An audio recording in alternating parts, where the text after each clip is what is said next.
بك أن تصلي وتسلم على سيدنا محمد وعلى سائر الأنبياء والمرسلين وعلى آلهم وصحبهم أجمعين، وأن تؤمر نهضة الوطن ونهضة البنات بفروعهما إلى يوم الدين، وأن تنصرنا وتفتح علينا وترزقنا وتحفظنا وتغفر لنا ولجميع المسلمين يا الله يا حي يا قيوم لا إله إلا أنت.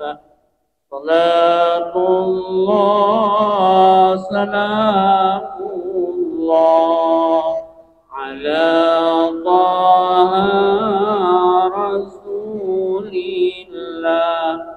صلاة الله سلام الله على ياسين حبيب الله.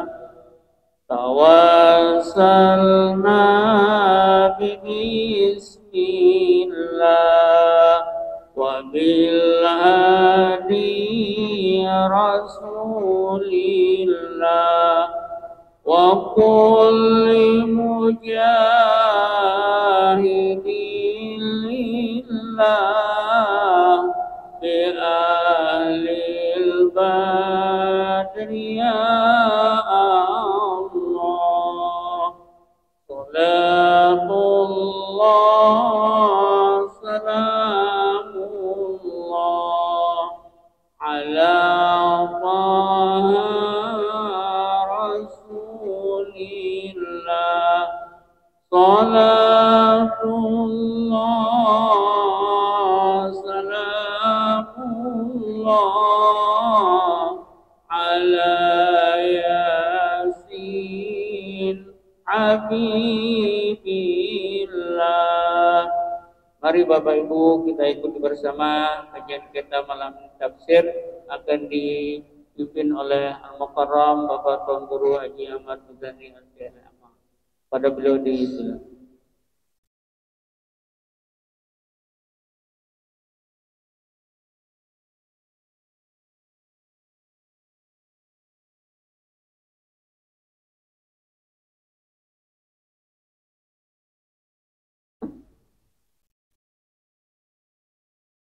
Bismillahirrahmanirrahim.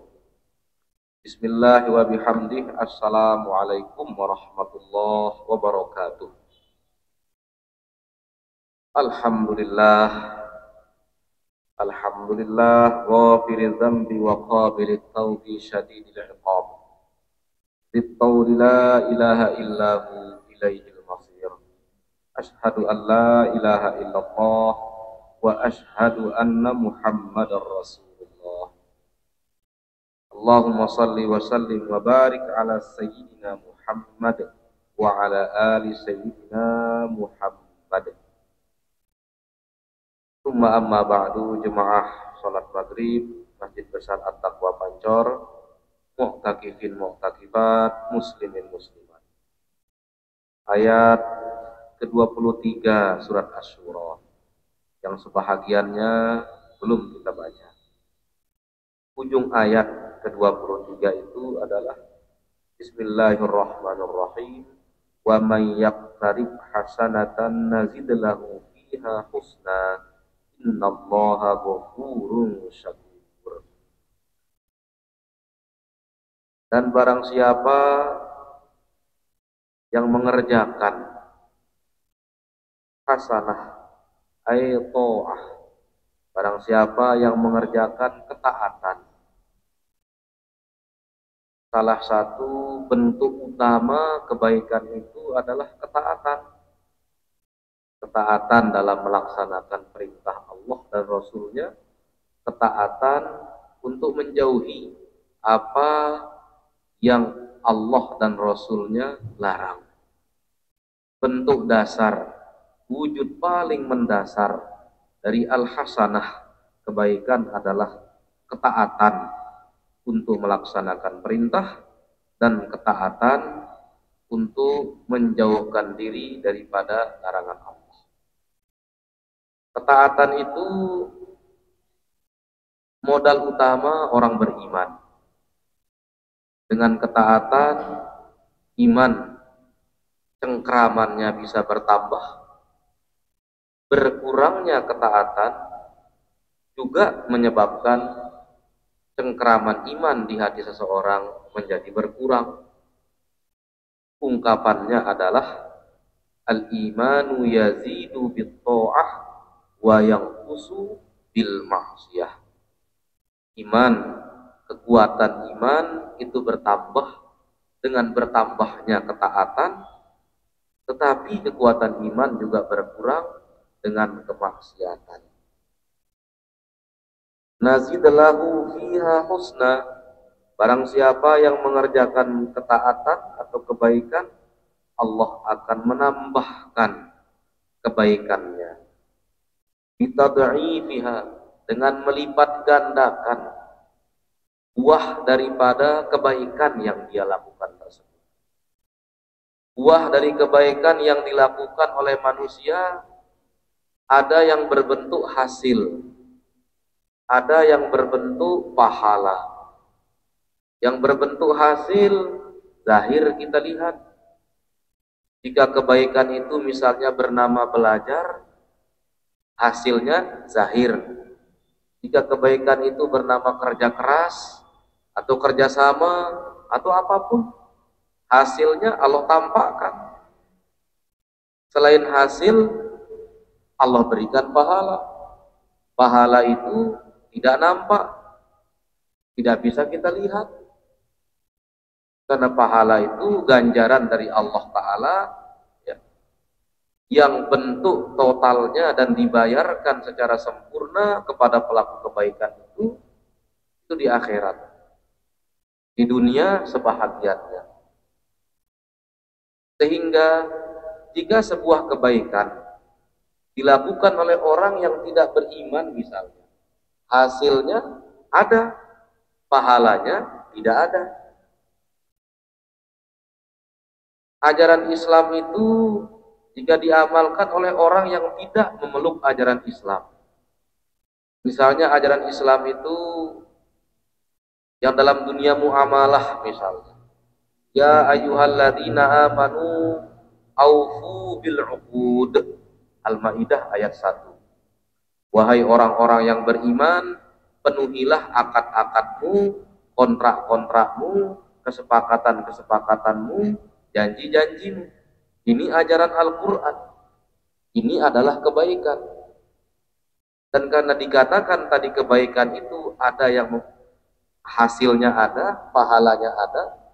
Dan jika ajaran Islam itu misalnya diamalkan oleh orang yang tidak meyakini agama ini, maka dia juga akan dapat hasilnya. Dia juga akan dapat buahnya. Kalau ada orang tidak Islam tetapi memenuhi janjinya, dia tidak khianat, maka buah dari menepati janji akan juga dia dapatkan. Sehingga mungkin hasil dari ajaran-ajaran Islam itu kadangkala nampak di wilayah yang non-muslim, di tempat yang katakanlah diamalkan oleh orang yang bukan Islam.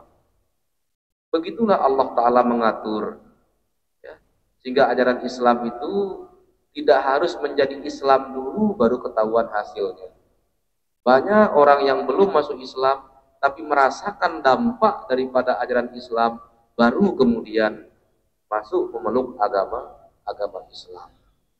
Sebagai orang Islam kita diajarkan akidah itu milik kita. Ibadah itu milik umat Islam, tetapi muamalahnya, tetapi akhlaknya itu bukan hanya milik orang Islam, tetapi bisa juga diamalkan, dipakai oleh orang non-Islam. Tapi kalau sholatnya ya jangan. Orang yang beda keyakinan kita ajak ke masjid untuk menghadiri sembahyang berjamaah misalnya. Jangan. Allah melipat gandakannya. Bisa jadi yang dilipat gandakan itu hasilnya, sehingga kebaikan yang kita kira kecil hasilnya seringkali lebih besar daripada kebaikan itu. Hanya mungkin sekedar ya dia membersihkan sampah di rumah peribadatan, ya, ternyata dampaknya lebih besar dari pekerjaannya. Dia dicintai oleh orang, dia disukai oleh orang. Mahbubun fi qulubil bashar, dia dicintai di hati orang-orang yang beriman. Itu juga hasil kebaikan. Sehingga kebaikan itu, cara Allah melipat gandakan pahala dan kebaikannya, hanya Allah yang tahu hakikatnya. Gambarannya Allah berikan kita dengan kelipatan sampai kelipatan 10 sampai sekian ratus. Innallaha ghafurun, sesungguhnya Allah Maha Pengampun. Ghafur itu Maha Pengampun. Dalam al-asma al-husna ada Ghaffar, ada Ghafur. Ghafur itu tamul maghfirah, ya, kamiluha. Namanya Ghafur itu Allah mengampuni secara sempurna, secara total. Ghaffar menunjukkan banyak, Allah banyak memberikan ampunan dengan sifat Ghaffarnya. Allah mengampuni dengan sempurna dengan sifat Ghafurnya. Artinya, jika Allah mengampuni seseorang, misalnya dari 10 kesalahan orang itu, Allah ampuni secara total, jika memang Allah berkehendak mengampuni. Namun untuk mengejar ampunan Allah itu, Al-Quran dan Al-Hadis menjabarkan kepada kita cara-caranya. Karena dosa itu ada yang dosa besar, ada yang dosa kecil. Dosa kecil misalnya Allah menyediakan banyak fasilitas yang bisa dimanfaatkan oleh manusia agar dosa kecilnya terhapus. Wudu itu hadis gambarkan, jatuhlah dosa-dosa kecil itu bersama jatuhnya percikan butiran-butiran air. Tidak melakukan dosa besar itu membuat dosa kecil terampuni. Birrul walidain membuat dosa kecil terampuni. Menegakkan sholat Jumat menjadi jalan dosa kecil orang diampuni. Karena Jumat itu menjadi wasilah terampuninya dosa kecil dari satu Jumat ke Jumat yang lainnya. Namun dosa besar ada prosesnya, mesti dilalui oleh taubat. Taubat itu ikrar untuk kembali kepada kebenaran, sekaligus ikrar untuk tidak kembali kepada keburukan. Taubat itu artinya kembali. Taba yatubu taubatan, ay roja'a yarji'u ruju'an. Salah satu makna taubat itu kembali. Kembali kepada kebenaran, kembali kepada kebaikan. Itu untuk dosa besar. Sehingga air wudu membuat dosa orang terampuni, itu dosa kecil. Kalau dosa besar ada proses-proses yang mesti dilalui, termasuk proses pertaubatan yang diberi sifat nasuhan. Taubatan nasuhan, taubat yang suci, yang bersih dari kebohongan, taubat yang betul-betul diisi dengan satu i'tikad untuk kembali kepada kebenaran. Syakurun, syakur itu kalau dalam diri manusia, syakir itu artinya bersyukur. Tapi Allah juga maha bersyukur. Salah satu perwujudan syakurnya Allah subhanahu wa ta'ala adalah lil qalili fayudha'ibuhu. Allah menghargai dengan lebih lelah makhluknya. Allah menghargai dengan lebih capek pengorbanan dari makhluknya. Kita mendirikan sholat, itu lelahnya ada, pengorbanannya ada, capeknya ada. Orang yang melakukan puasa Ramadan, lelahnya juga ada. Orang yang bertahan dalam kebaikan, capeknya banyak. Tetapi Allah memberikan apresiasi, penghargaan yang jauh lebih banyak daripada lelah kita. Ada namanya ajrun, yaitu katakanlah bahasa kita ganjaran dari lelah manusia.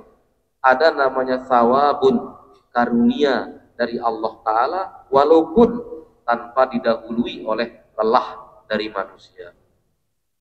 Kita membaca ayat kemarin di surat Ar-Rahman, ya. Dan bagi orang-orang yang takut maqama rabbihi, ya, apa ganjarannya bagi orang-orang yang takut tentang posisinya kelak di hari kiamat seperti apa, lalu ketakutannya itu menjadi energi yang mendorong dia melakukan kebaikan di dunia. Jannatan, 2 surga. Salah satu tafsir makna dari 2 surga penjelasannya adalah 1 surga karena amal baik hamba itu, 1 surga sebagai karunia dari Allah kepada hamba tersebut. Tentu ada penjelasan lainnya. Penjelasan lainnya berbunyi 1 surga li fi'lil makmurat, jannatun litarkil manhiyat. 1 surga karena orang beriman itu melaksanakan perintah, 1 surga lagi ganjarannya untuk karena meninggalkan larangan Allah. Ulama lain menyatakan jannatun li'aqidatihi wa jannatun li'a'malihi. 1 surga untuk akidahnya, untuk imannya, 1 surga untuk amal-amal solehnya. Maka sifat syakur itu menghilangkan rasa was-was pada manusia, menghadirkan ketenangan dalam bekerja.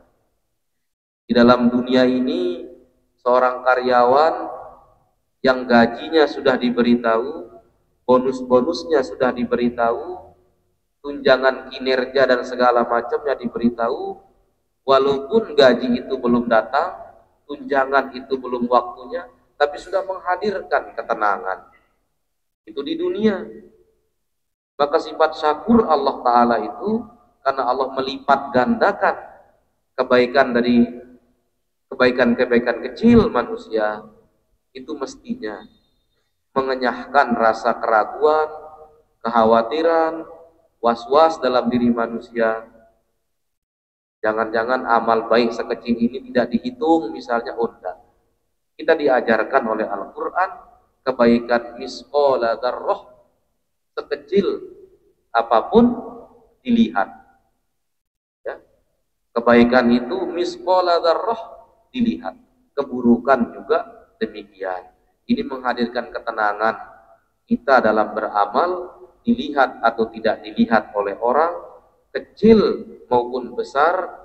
1 bata yang dia pindahkan ketika pembangunan gotong royong masjid, ya, itu dilihat. 1 botol air mineral yang dia sumbangkan, walaupun jumlah orang yang minum itu 1000, 100, 200, dia hanya mampu memberikan 1 gelas air minum, kecil secara bilangan, kecil secara jumlah, tetapi karena Allah syakur, maha pandai membayar lelah hambanya, itu akan menghadirkan ketenangan. Syakur juga al-mubalaghah fil wasfi lillahi ta'ala bisana ala abdih. Syakur itu juga Allah pandai, maha pandai memberikan puji-pujian untuk hambanya.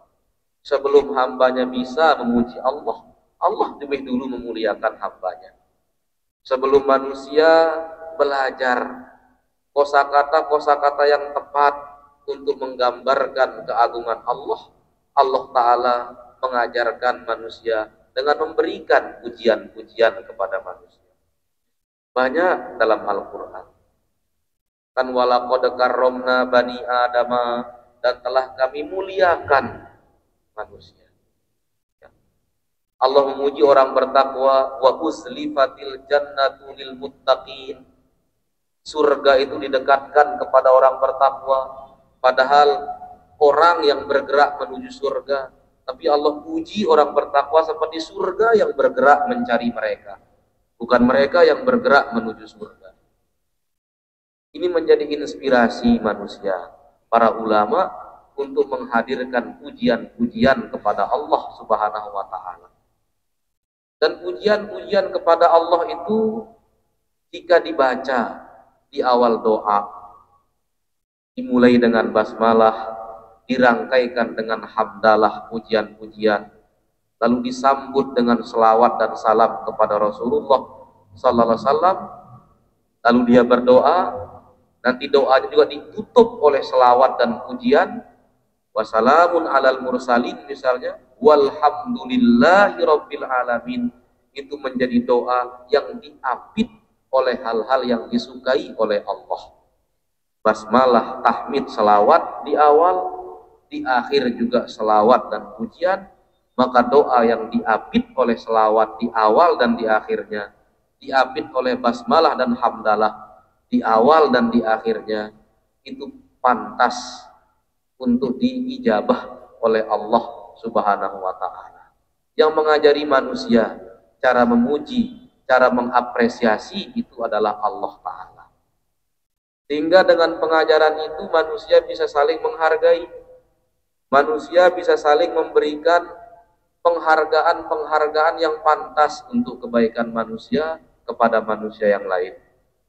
Dalam sebuah hadis riwayat At-Tirmidzi, Rasulullah sallallahu alaihi wasallam menyampaikan, "Man lam yashkurin nasa lam yashkurillah."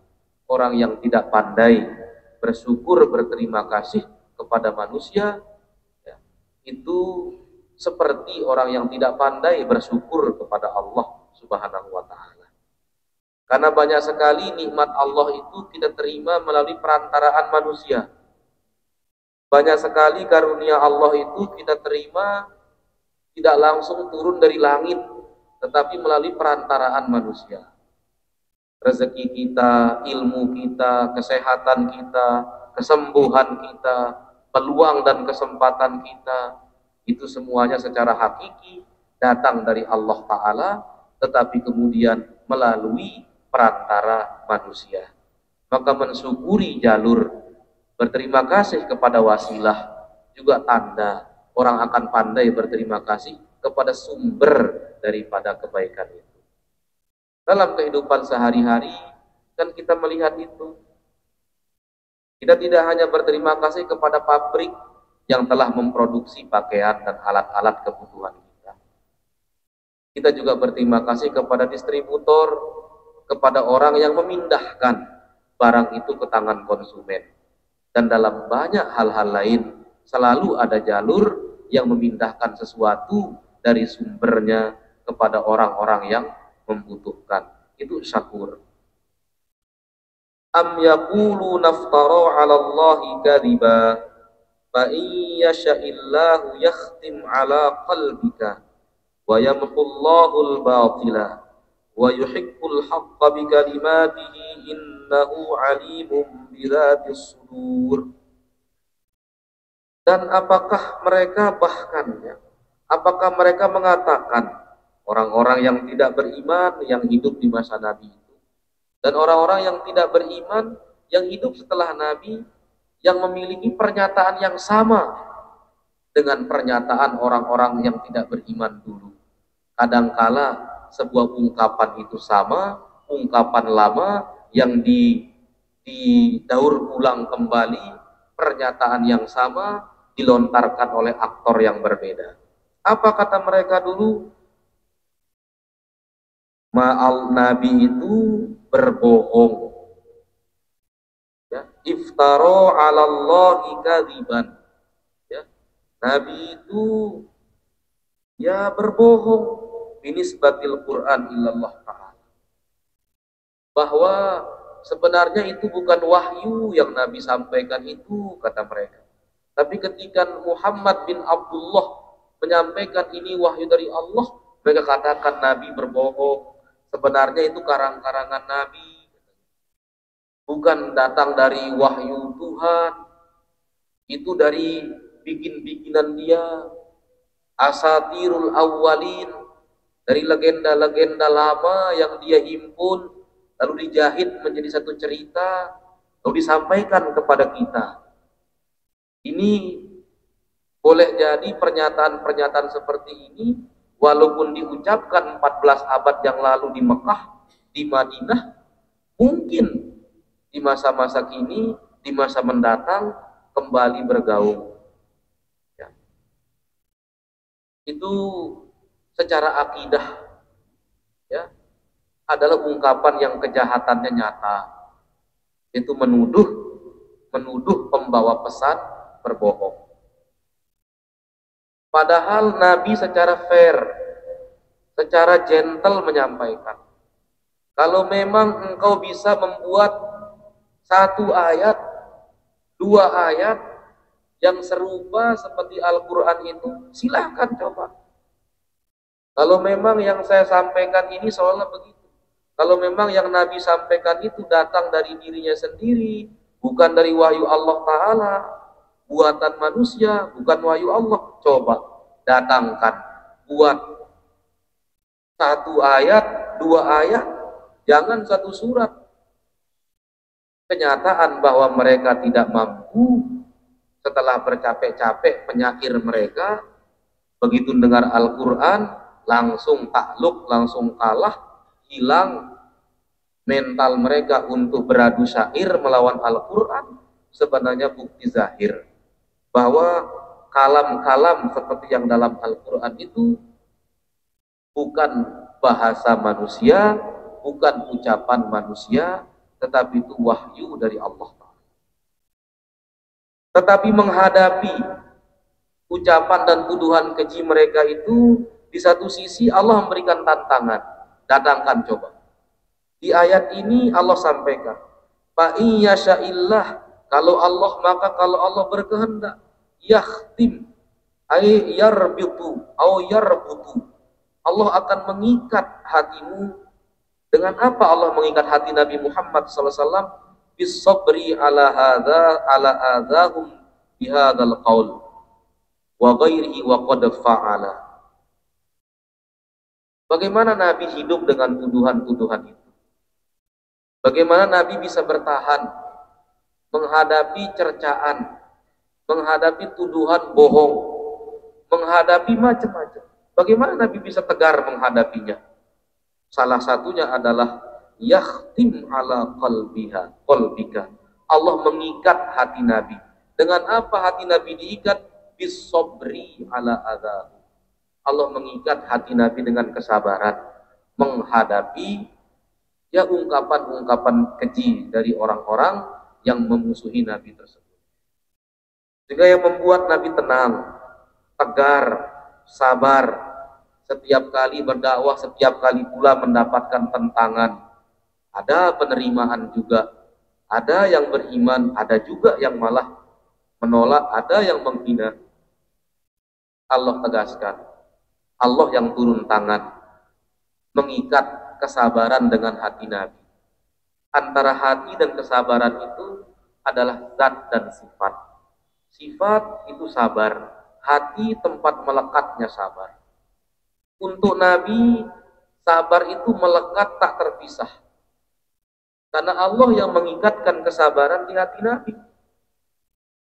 Sehingga antara sifat dan zat tempatnya melekat sifat itu la tanfasil. Dia tidak terpisah. Tetapi kita, misalnya manusia biasa, ada hati kita, ada kesabaran. Kadangkala kesabaran melekat di hati kita. Kadangkala terlepas. Kadang-kadang syukur melekat di hati manusia. Lain hari mungkin syukurnya copot atau terlepas. Karena sifat-sifat itu di dalam hak Allah Ta'ala tidak terpisah dari zat Allah. Di dalam hak Nabi Allah yang mengikatnya di hati Nabi. Tetapi dalam diri manusia nyata mana sifat, mana zat. Cantik itu sifat, gagah itu sifat. Kadangkala gagah itu melekat pada manusia. Setelah beberapa waktu gagahnya mungkin tidak melekat lagi, kuatnya mungkin tidak melekat lagi. Sehingga di sini selain Allah Ta'ala yang menguatkan Nabi, ayat ini juga memberikan kita informasi bahwa Nabi itu kendati wujudnya manusia biasa, tetapi dia laisa kal bashar. Wujudnya manusia, tetapi beliau tidak seperti manusia. Ada sifat-sifat yang Allah Ta'ala khususkan untuk beliau, yang tidak dikhususkan kepada manusia biasa seperti umatnya. Ada hal-hal yang dikhususkan untuk Rasulullah Sallallahu Alaihi Wasallam. Maka mudah-mudahan dengan ayat ini kita mengingat betapa Allah maha pandai mengapresiasi kerja kita, maha tahu cara memberikan kita penghargaan, ganjaran dan kebaikan. Mudah-mudahan kita juga pandai-pandai mengingat, mengukur nilai daripada Rasulullah SAW yang tidak mungkin bisa kita ukur, tetapi dengan nilai-nilai itu kita bisa lebih ta'zim dan lebih hormat kepada Rasulullah SAW serta ajaran yang beliau bawa. Terima kasih dan mohon maaf. Assalamualaikum. Akidah, sebagaimana kita maklumi bahwa kitab-kitab yang diturunkan kepada para nabi itu sebanyak 104. Saking Al-Quran, Injil, Taurat, dan Zabur, kita mengenal yang namanya suhuf, lembaran, baik yang diturunkan kepada Nabi Idris, Nabi Sin, Nabi Ibrahim, maupun bagian kepada Nabi Musa sebelum menerima Taurat. Pertanyaannya adalah, apakah isi suhuf-suhuf itu khusus masalah akidah yang menggambarkan keadaan satu kaum di mana Nabi itu dilahirkan pada saat itu, tidak seperti halnya misalnya Al-Quran, ada sejarah, ada hukum, ada tauhid dan lain sebagainya. Mohon penjelasan. Ya, keimanan kita salah satunya rukun iman kita adalah percaya mengimani kitab-kitab yang Allah turunkan. Di samping kitab-kitab itu ada informasi tentang suhuf terkait isinya, terkait kandungannya, secara keimanan, secara akidah itu sama. Keimanan yang ada pada Taurat, pada Injil, pada Zabur mengesahkan Allah Ta'ala, la na'budu illa iyyah, menyembah hanya kepada Allah Ta'ala, itu merupakan benang merah yang menyatukan kitab-kitab itu. Lalu terkait dengan hal-hal lain seperti akhlak, seperti syariat, ada yang dikonfirmasi oleh Al-Quran, ada yang kemudian disempurnakan dan diganti oleh Al-Quran. Persoalan khitan misalnya. Lalu ada seperti yang sering kita dengar di hari Jumat, qad aflaha man tazakka wa dzakara asma rabbih fa shalla bal tu'thirunal hayatad dunya wal akhiratu khairu wa abqa inna hadzal labis suhufil ula. Yang tadi disebut itu ada juga di suhuf-suhuf terdahulu, sebagaimana dia disebutkan kembali oleh Al-Quran. Nilai-nilai akhlak juga ada, ya, karena Al-Quran itu secara garis besar isinya kan 3, ayat-ayat akidah, ayat-ayat fikih, ayat-ayat akhlak. Fikih itu mencakup habl ibadah, mencakup muamalah. Ayat-ayat akidah mencakup segala hal yang kita imani, entah itu hari akhir ini berdasarkan kandungannya. Kalau berdasarkan cara penyampaiannya, ada yang berbentuk kisah, tetapi kisah itu disampaikan membawa sebuah pesan, dan pesan dari kisah itu bisa jadi adalah akidah, bisa jadi adalah fikih, bisa jadi adalah akhlak. seperti ketika Allah menceritakan ungkapan-ungkapan Luqman Al-Hakim dalam Al-Quran kepada anaknya, ya, wala tusair khaddaka linnas wala tamshi fil ardi maroha, misalnya, jangan palingkan wajahmu dari manusia, karena itu tentang etika.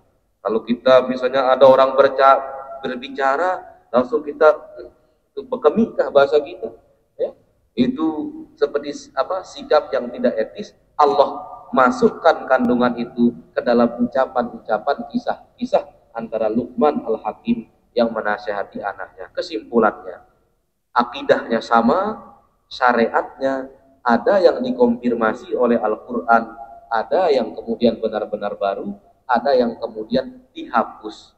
Contoh yang dihapus banyak. Cara membersihkan najis.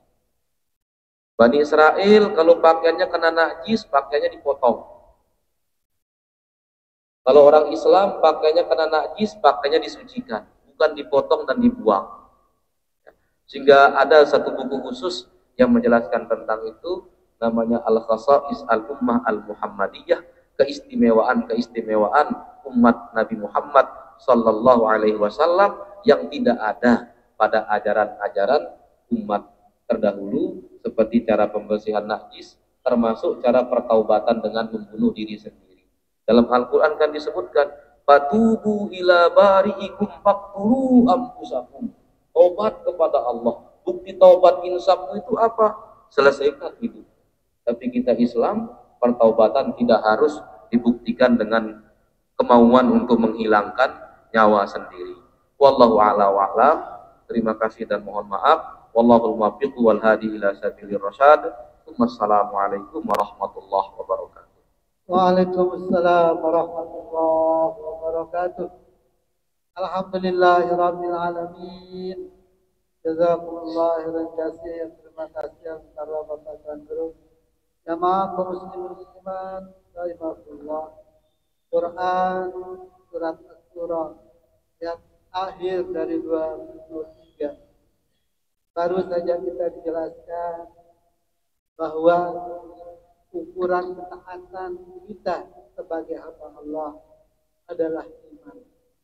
Dengan itulah dasarnya Allah memberikan kita penghargaan kepada kita yang berbuat ketaatan. Kalau ketaatan kita turun, naik, itulah akan besarnya penghargaan Allah. Oleh karena itu, jika di antara ketaatan yang turun dan yang naik itu kita berbuat dosa, maka tadi diberikan kita ada dosa kecil, diwasilahkan hari Jumat dengan Jumat berikutnya bisa mengampuni, menghapuskan, menutup segala dosa-dosa. Jika itu kita berbuat dosa besar, butuh proses, salah satunya taubat. Demikian, terima kasih, mudah-mudahan ini menjadi perhatian kita dalam amalan sehari kita. Mudah-mudahan kita bisa lebih meningkatkan ketaatan kita, sehingga penghargaan kepada dari kita, dari Allah kepada kita semakin kita raih. Terima kasih, dan mari kita tutup bersama pengajian kita dengan bersama mengucap hamdalah alhamdulillahirabbil alamin. Wallahu muwaffiq wal hadi ila sabilir rasyad. Assalamualaikum warahmatullahi wabarakatuh.